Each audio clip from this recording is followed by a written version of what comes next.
Brian, you told me early on that you were very concerned about the effect on the county budget and the possibility that you would have to lay off police officers at some point.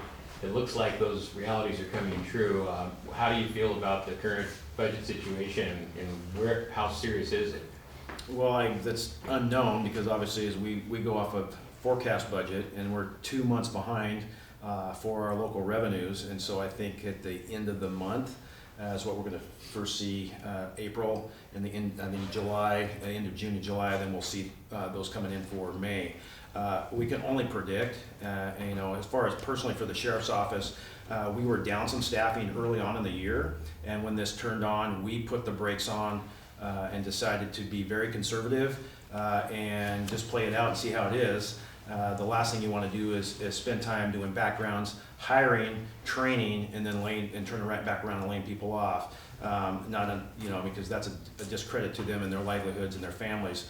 But I mean, there's no doubt that without any businesses running tax revenue, selling cars, and all of those types of things that we have here, commerce, and not to mention the recreational side of Chelan County is a huge impact, and that's why we do what we do for the sheriff's office. I mean, our calls for service increase probably 40-50% in the summer months. So we recognize the revenue that our visitors bring here, and it's a big piece of that. So I think, again, we would be kidding ourselves to think that we're not going to be highly impacted. When you listen to all of the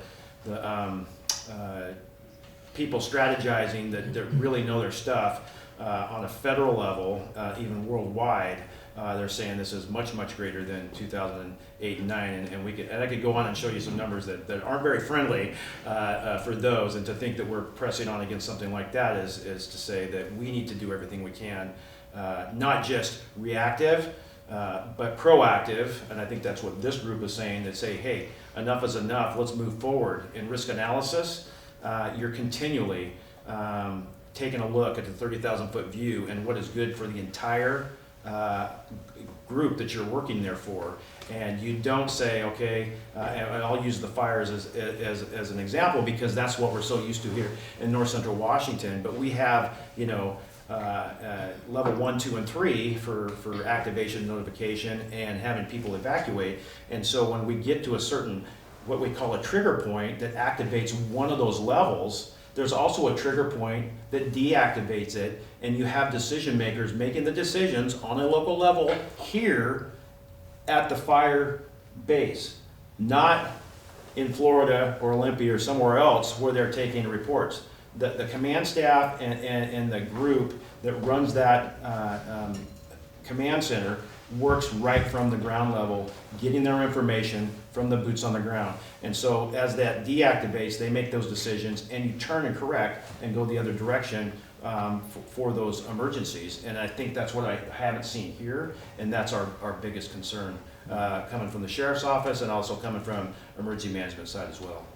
What are like some of the specific impacts and challenges that you're facing right now under the shutdown and these regulations as we haven't reopened that are kind of unique to this situation and this continued shutdown as opposed to what you kind of would normally have in this time of the year? Basic level of service. I mean, obviously that we shut down all CPLs. Our registered sex offenders don't have to come into our office because we closed that down.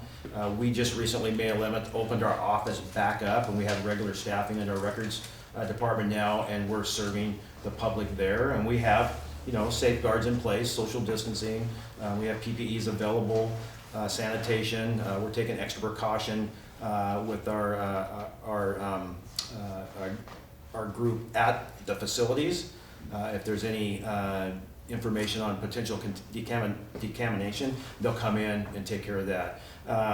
But when you look at registered sex offenders and you have to verify where they are at, and some of those things got pushed off the side, serving protection orders, and everything that comes along with that. But I think the big challenge is that when day in and day out, the persons that we're contacting that are under stressful situations. and they're reaching out to my staff. They're contacting me personally, whether it's over the phone, email, social media, and they're saying, I've contacted the health department, I've contacted this city official, the commissioners, and they're telling me there's nothing they can do. What am I supposed to do? And I love to use the example of the dog groomer. She says, I got shut down, I want to do what's right, but I can put this policy in place where I can keep people safe and still do business.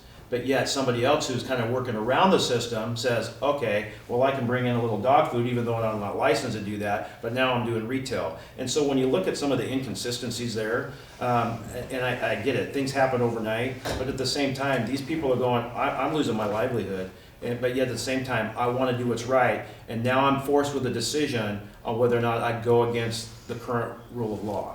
And that is day in and day out in the conversations that we're having, and we're trying to help those people the best we can.